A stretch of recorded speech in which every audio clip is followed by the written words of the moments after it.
This story, dubbed The Miracle on the Hudson, was such big news when it happened. It was something that had never been done before in the history of aviation, losing all engine power shortly after takeoff on a commercial airliner, and then a controlled crash landing into near freezing water. After it happened, there were flight simulators made to replicate this flight to see how others would do in the exact same situation. And a Hollywood movie was made in 2016 called Sully about this event. It really is a remarkable story, and I remember exactly where I was when it happened and when it popped up on the news. But first, if you enjoy stories about heroes and what they did in real life to make them heroes, go ahead and hit all the buttons, make sure you're subscribed and you've got on your notifications so you don't miss any future uploads. And now for today's hero. On January 15th, 2009, it was a completely normal day at New York City's LaGuardia Airport. As it was getting close to 3 o'clock p.m. that day, U.S. Airways Flight 1549 was getting ready for departure. This was a routine flight that went from New York City to Charlotte, North Carolina. The pilot of that flight introduced himself over the speakers of the airplane as Captain Chesley Sullenberger, now famously known as Sully,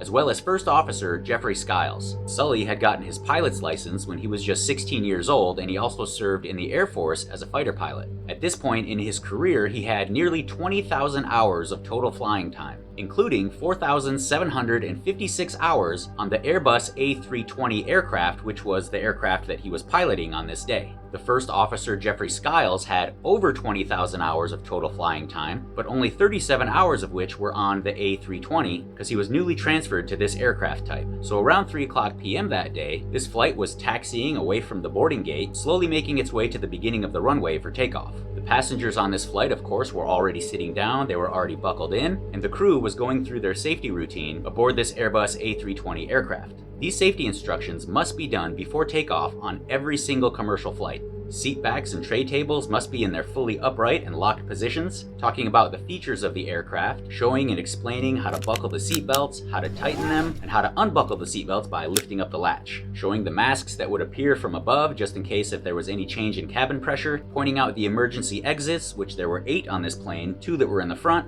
4 that were over the wings, and 2 that were in the back. Saying things like take note of where the nearest exit is, keeping in mind that the nearest exit may be behind you. Also in the safety instructions, they talk about what to do in the unlikely event of a water landing. Most people who have flown a lot, they tend to tune out during these important instructions, even though they may end up saving their life.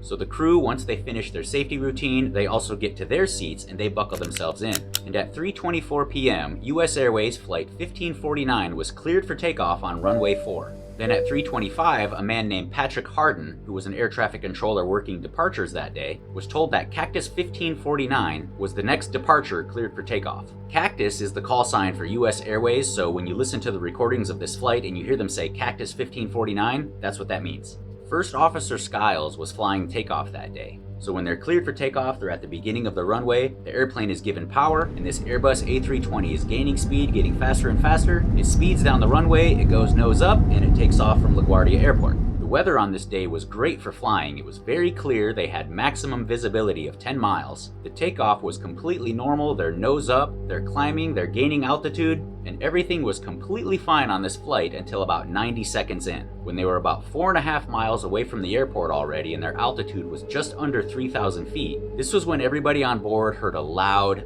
bang. And the reason they heard this loud bang is because this was when the airplane hit a big flock of Canada geese. When they hit the geese, it obscured the windscreen that was in the cockpit, and both engines on this plane shut down almost immediately. After hitting the geese, the plane would continue to climb for 19 more seconds until starting a gliding descent with no engine power. At this point, Sully takes control over the airplane while the First Officer, Jeffrey Skiles, he tries to get the engine started again. And with Sully now in control of the aircraft, he makes a Mayday Call 22 seconds after hitting the flock of geese. When making the Mayday Call, he gets his flight number slightly wrong, but that's understandable, of course. But he very calmly says, "This is Cactus 1539, hit birds, we've lost thrust on both engines. We're turning back towards LaGuardia." The air traffic controller, Patrick Harden, immediately acknowledges that there's an emergency and this plane needs to come back to the airport. He tells Captain Sully to turn left and gives him a heading of 220. Sully responds and indicates that he had heard the heading by simply repeating back 220. Patrick then wastes zero time at all and immediately tells all the other air traffickers to stop all departures because there's an emergency returning to the airport. Before any more communication with air traffic control, Sully realizes that with his speed, with his altitude, and with his distance from the airport that he's not going to be able to make it back without any thrust from the engines. This is where one of Sully's hobbies really comes into play and makes a huge difference in this situation. So one of Sully's hobbies is actually flying a glider. A glider, in the most basic terms, is essentially just an airplane without an engine.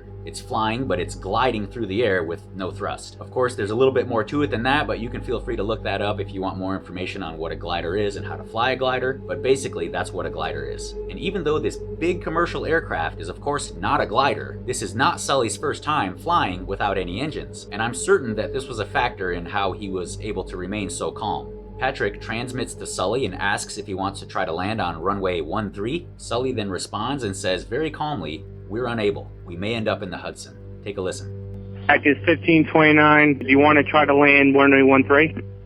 We're unable. We may end up in the Hudson. Super cool, calm, and collected. That's what I hear from that recording. Patrick then tells Flight 1549 that it'll be left traffic on runway 31, to which Sully simply replies, "Unable." Patrick then asks, "Okay, what do you need to land?" He adds, "Runway 4 is available if you can make runway 4, which runway 4, that's the one that they just took off from. Sully then replies and says, "I'm not sure we can make any runway." In the same transmission, Sully asks, "What's over to our right? Anything in New Jersey, maybe Teterboro?" And Patrick does confirm that yes, off to his right is Teterboro Airport, and he asks if he wants to try to go to Teterboro. Sully again very calmly replies, "Yes." Patrick then so quickly gets on with Teterboro, he reacts pretty much faster than he can even think. He informs them that there's an emergency inbound, they had a bird strike. Then Patrick asks Teterboro if runway 1 is okay. Teterboro says, "Runway 1? That's good." Patrick was the only air traffic controller working at LaGuardia that day that was familiar with Teterboro because he had previously worked there. So Patrick knew already without even asking that runway 1 would be his best bet for landing at Teterboro. All within about 20 seconds as Patrick got the yes from Sully, he got connected with Teterboro Airport, he informed them of the emergency situation that they were having, and he got clearance for an emergency landing on runway 1. Simply an amazing job by air traffic controller Patrick Harden that day. He got the air clear, he got the runways clear, and he continues to do everything that he can do for this flight to make an emergency landing. Everyone is realizing that this is a dire situation, and everyone is remaining very calm and very focused. During the few seconds when Patrick was talking with Teterboro Airport, Flight 1549 was flying over the George Washington Bridge at a speed of about 192 knots, at an altitude of only 900 feet, which is extremely low and dangerous for this area. Sully pretty much knew that he wasn't going to be able to make it to the Teterboro Airport. He just wanted to make sure that he had all options open to him. Once Patrick got clearance for the landing at Teterboro Airport on runway 1, he left the line open so everybody involved would be able to hear each other and nobody had to relay messages back and forth. Patrick then gave Sully his heading to turn right at 280 and that he could land at runway 1. Sully then calmly replies, "We can't do it." Patrick then asks, "Okay, which runway would you like at Teterboro?" And now at a speed of 190 knots with an altitude of less than 700 feet, Sully then answers, maybe slightly louder because there was an alarm in the cockpit, but once again he very calmly replies and says, "We're going to be in the Hudson." Listen again. We can't do it. Okay, which runway would you like at Teterboro? We're going to be in the Hudson. That was Sully's last transmission of this flight, and after just a couple of seconds, Patrick says, "I'm sorry, say again, Cactus?" Patrick would later say that when he left the line open with Teterboro Airport, it did make it a little bit harder to hear, but he said he actually did hear what Sully said, he just didn't want to believe that that's what he heard, and his heart sank. He also said that after he heard it, he immediately thought of this Turkish Airways flight that also attempted a water landing, and during this attempt, one of the wingtips actually hit the water and caused the airplane to cartwheel. So Patrick, after hearing this, was fearing the worst, he was feeling broken, and thinking, you don't survive landing on the Hudson. Air traffic control then loses the airplane on its radar as it's now flying lower than some of the tops of the buildings as it's getting closer to the water. A pilot that was on a different flight in the area, he could hear all these transmissions, and he obviously heard Patrick when Patrick wanted Sully to repeat what he said. So this pilot over the air says, "I think he said he's going to be in the Hudson," undoubtedly trying to help and just wanted to make sure that Patrick knew what Sully had said. This was about the time when Flight 1549 reached an altitude of just 200 feet, and right at that time, Sully pulls up and he makes the plane climb again back up to 360 feet. So as they were getting higher, the speed of the plane is slowing down a bit, and once they reach that 360 feet, They start to descend again. All the while, there's no radio contact from Sully. It's an absolutely critical time, and Captain Sully is hyper-focused. At some point, Captain Sully announces over the cabin that they're going down, and the crew then starts shouting out instructions, telling the passengers to keep their feet flat on the floor and how to brace for impact. And the passengers, of course, they've got a million thoughts going through their heads. Some thinking that, oh my gosh, this is it, we're about to crash and I'm gonna die. Some thinking that they didn't get a chance to even tell their family that they love them. Many passengers were praying. One passenger said that she prayed and prayed and prayed. So here they are descending again from 360. They reach 300 feet and then 200 feet. And then they're below 100 feet at a speed of about 130 knots. And all the passengers and crew, they're bracing for impact. Then at 3:31 p.m., they land on the Hudson River with a huge splash that was seen by many eyewitnesses in the area. And a security camera actually captured this from a distance.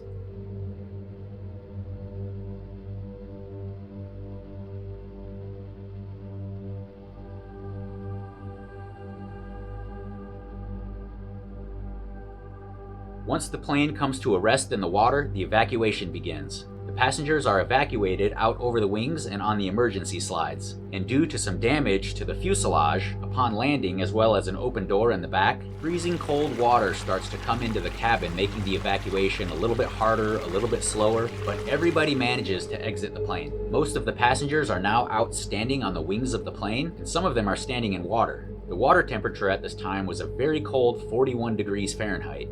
The air temperature was a bone-chilling 19 degrees Fahrenheit or minus 7 degrees Celsius. And many people that were in the buildings that were along the Hudson River, they're gathered by their windows and they're watching this plane going by as it floats along the Hudson River. One man named Mark Jameson was looking out his window and he sees the plane on the Hudson and he immediately thought, uh-oh, I bet my mother-in-law is on that plane. And he was actually right. 2 ferry boats were the first to make it to the plane and help with the evacuation efforts, getting these people to safety, as more and more boats from the area started gathering around the airplane to help rescue these people from this downed aircraft. And the people that were on the ferries would let the passengers of this plane use their cell phones to try to contact their loved ones, but many of them needed help to dial because their fingers were so cold they didn't work. Lots and lots of hugs were given to these passengers to help them warm up with body heat, and only 5 people from this plane ended up with serious injuries.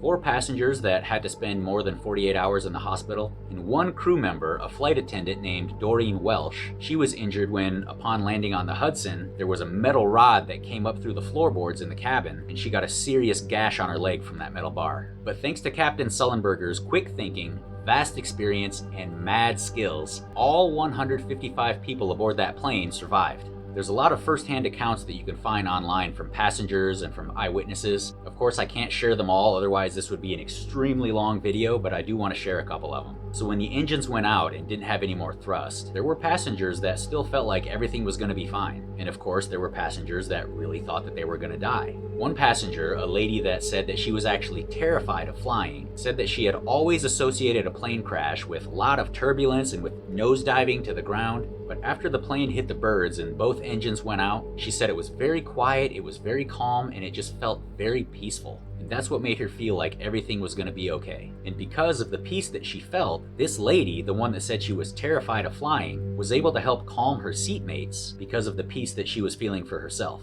Another lady said that she had no idea that they'd landed on water. She said that she thought that they were on land and didn't realize that they were in water until she exited over the wings and was able to see it and was like, oh my gosh, we landed on water and we're in the middle of a river. Then from the other side, a man that really thought he was going to die, after the bird strike, what he really wanted to do was make a call to his wife. But he decided that the best thing to do was to focus and to listen to the instructions on what they needed to do. Then once they landed on the water and evacuated the plane, he made that call while he was out standing on the wing. He called his wife and he said, I love you and I'm alive.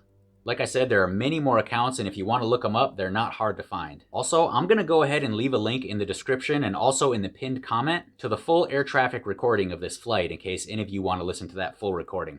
But thank you so much for watching. I really do appreciate you. I wish you all well, and I'll see you next time.